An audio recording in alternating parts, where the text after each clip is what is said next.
Saya ke Yang Mulia Biku. Bagaimana harapan kepada pemerintah untuk kemudian bagaimana hidup beragama berdampingan antara anak bangsa ini benar-benar terwujud ke depannya? Mari kita kembalikan kepada manusia itu yang secara utuh.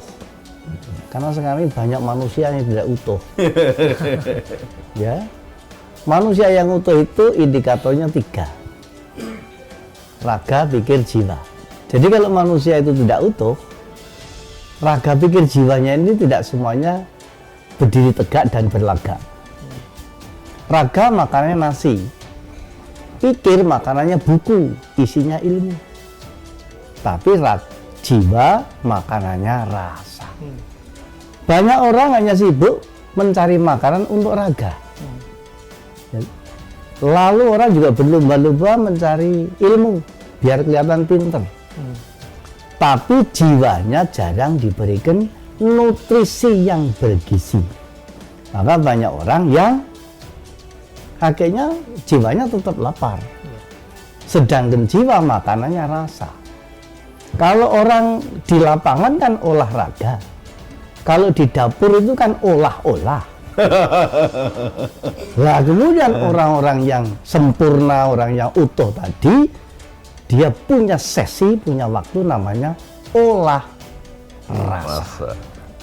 Nah, rasa atau jiwa itu ada kata ganti, yaitu hati. Saya tidak tahu sejak kapan digunakan, tapi kalau sekarang yang kita sering dengarkan kata hati. Dan hati di sana bukan hati organ, tapi hati sentral energi. Maka kalau orang mengeluh sakit hati, yang dipegang dadanya. Aduh, aku sakit hati. Dan kalau kita zaman dulu menghadap kepada orang tua, minta sesuatu, misalnya mau bepergian atau mau sekolah atau kemana, yang kita harapkan dapat sangu dari orang tua-tua itu. Tapi apa yang diberikan orang tua itu ternyata satu kata itu pun diulang 2 kali. Mengingat pentingnya satu kata ini di atas segala-galanya. Yaitu apa? Satu kata hati. Itu pun diulang 2 kali, yaitu sing hati-hati. Coba kalau sampean mau merantau atau pergi kemana, pamit kepada orang tua, apa yang diberikan? Hati-hati. Ya nak, yang hati-hati. Kenapa nggak sing kuping-kuping? Aku sing das-das.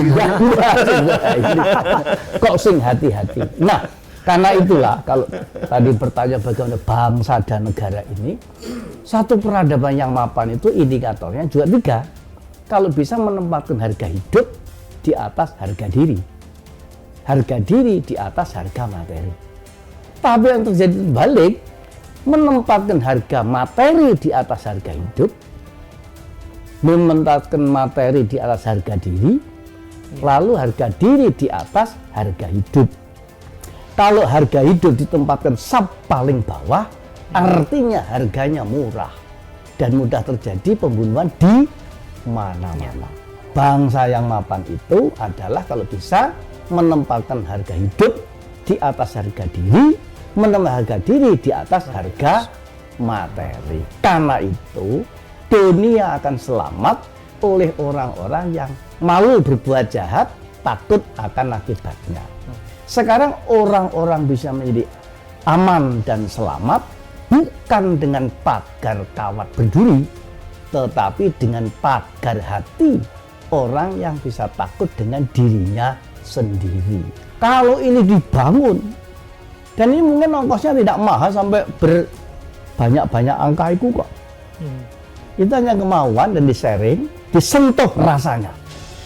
Lah saya kalau kata-katanya menghina, merendahkan, jadinya kayak apa? Menjolimi. Tapi kalau rasanya dipuji, Mas Wahyu, monggo, permisi, punten, Sampai tusuk rawat mayuku, nom, tambah ganteng. nah itu dah.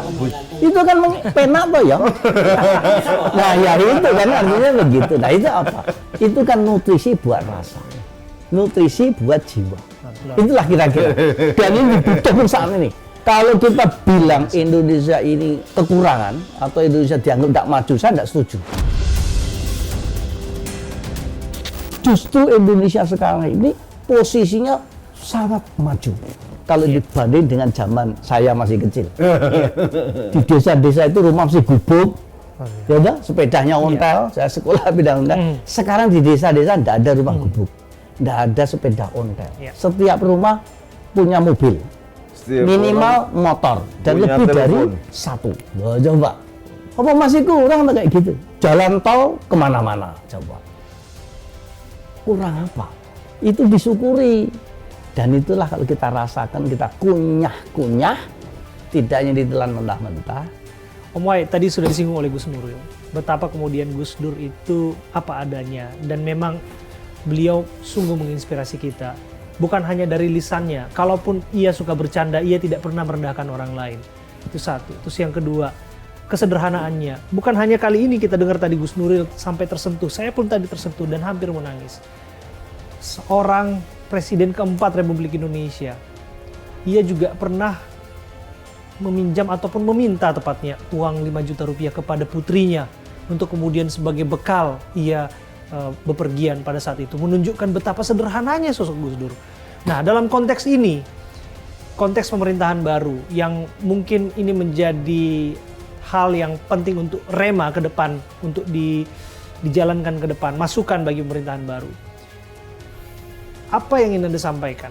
Betapa kemudian ini penting kesederhanaan, kemudian sosok lisan yang perlu juga dijaga dan sebagainya. Karena Anda adalah sosok yang dekat dengan Gus Dur, ex kepala protokol Gus Dur di era jabatannya 21 bulan menjabat sebagai presiden. Ceritakan kepada kami, Om Wai. Dia selalu bilang bahwa negara ini nggak cukup harus dibedakan antara kita ini memimpin sebagai penguasa dengan memimpin sebagai pemimpin rakyat. Ya.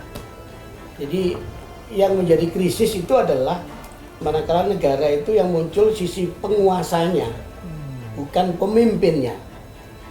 Nah, ini yang rasanya masih relevan kalau mau kita tarik dalam situasi sekarang ini. Jadi jangan ditonjolkan ke penguasaannya atau penguasanya, walaupun presiden adalah penguasa, tapi ada leadership kepemimpinan. Nah, ini yang menarik kepemimpinan yang dijalankan oleh Gus Dur, yang dicontohkan oleh Gus Dur, adalah kepemimpinan yang betul-betul tadi kalau cerita-cerita Gus Nuril, Bante tadi cerita, ini ya beliau ya apa adanya. Kalau dalam urusan keprotokolan kan Anda tahu selalu beliau menekankan pada saya sebagai kepala bidang protokol waktu itu, yuk ingat, bukan protokol yang mengatur presiden, tapi presiden yang mengatur protokol. Nah, dalam konteks hubungan dengan masyarakat, yang menarik Gus Dur itu adalah baik ketika beliau sebagai ketua umum PBNU yang saya ikuti sejak tahun 87 itu, 89 dan seterusnya sebelum jadi presiden, termasuk ketika menjadi presiden, itu ketika bertemu dengan masyarakat, bertemu dengan publik, itu beliau selalu berpesan jangan dihalang-halangi kedekatannya dengan masyarakat. Iya. Itu yang menarik. Jadi termasuk keamanan itu jangan terlalu berlebih-lebihan. Sekian puluh ribu orang pengen salaman, salaman semua. Jadi jangan lebay. Keamanan itu katanya. Mereka bukan musuh saya, mereka adalah rakyat kita juga.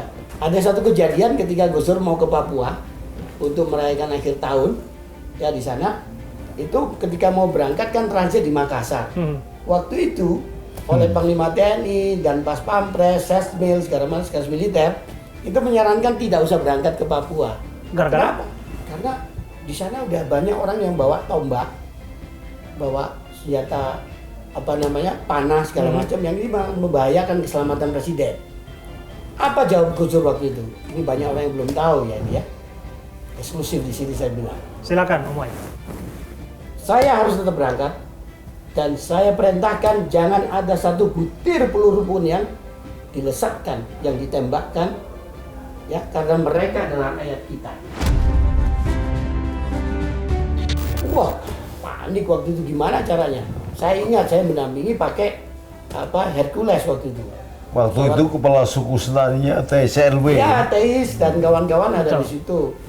Tahu nggak, begitu kita mendarat, memang benar ada pasukan pakai panah, pakai tombak segala macam. Apa yang terjadi di Bandara Sentani itu? Mereka itu memang mau menyambut Gus Dur dengan tarian tradisional. Caranya kayak begitu. Saking cintanya kepada Nggak ada itu apa namanya?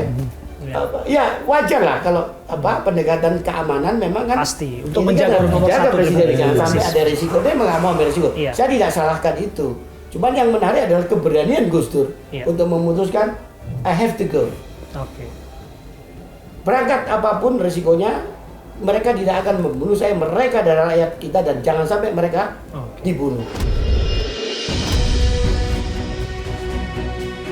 Terima kasih sekali lagi Om Wai, terima kasih sekali lagi Yang Mulia Biku, dan terima kasih sekali lagi Gus Nuril Nggih. yang sudah berbincang bersama dengan kita.